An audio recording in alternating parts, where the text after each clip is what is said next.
Here's the complete script, 857 words, within the 900-word target range. Right now, GRB 221009A is still outshining every gamma-ray burst ever recorded in human history, and NASA has no way to stop it, predict it, or fully explain it. This isn't a flash that came and went.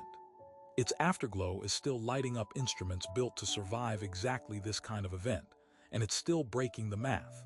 What it's doing next could rewrite how we understand the death of stars.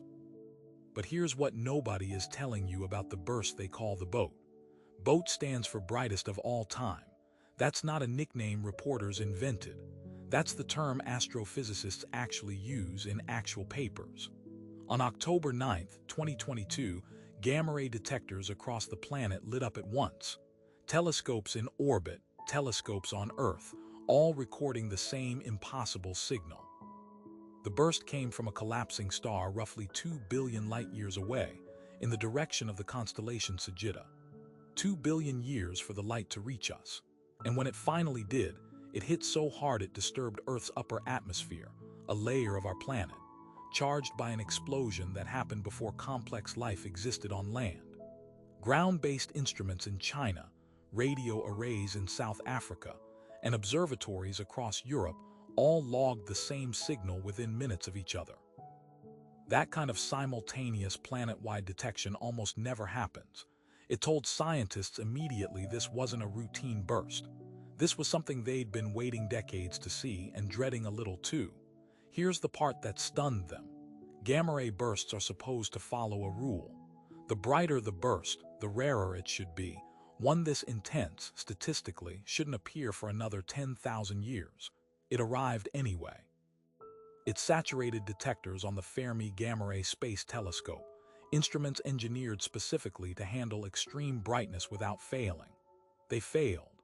Scientists had to reconstruct the true intensity using indirect methods, because the burst was too bright for the tools built to measure bursts. 2 billion light-years away, and it was still strong enough to blind our best instruments. Nothing in the models said that should be possible. The obvious explanation is a hypernova, a massive star collapsing into a black hole, launching narrow jets of energy at nearly the speed of light. That part, astronomers accept. But the follow-up observations refuse to cooperate. Telescopes search for the supernova that should have lit up afterward, the visible fingerprint every collapsing star leaves behind. It was fainter than expected, buried in dust, harder to confirm than any comparable event on record.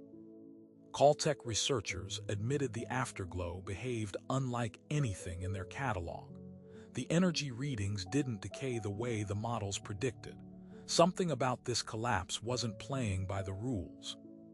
And the deeper astronomers dug, the less the pieces fit together like a crime scene where every witness tells a slightly different story. Now here's the detail that made astronomers uneasy. Gamma-ray bursts like this fire narrow jets beams of energy so focused that only objects almost perfectly aligned with Earth ever see them. For the boat to appear this bright from 2 billion light-years out, the jet had to be pointed almost exactly at us. Almost dead center. Researchers ran the odds. An event this perfectly aimed, this close to directly at Earth, should be exceptionally rare. And yet in 2022, it happened. Some scientists quietly raised a harder question. How many of these jets have we simply never seen because they weren't aimed our way? If one this powerful can appear once in 10,000 years and still hit us almost perfectly, what does that say about how many hypernova are firing across the universe, unnoticed right now?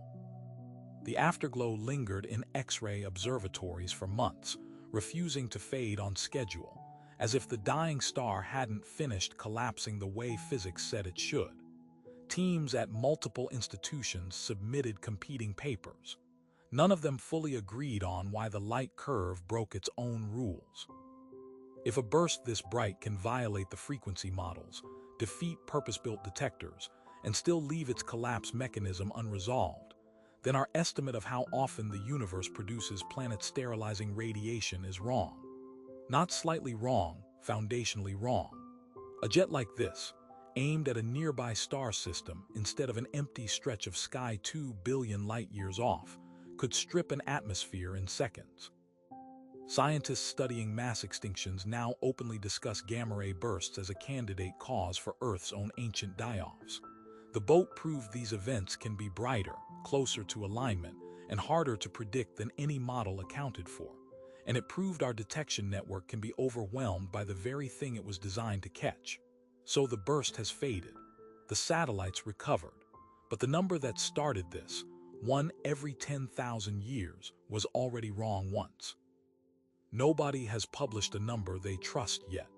If the universe can aim something like that at us again tomorrow, and our instruments can't even measure the last one properly, how would we know until it already hit?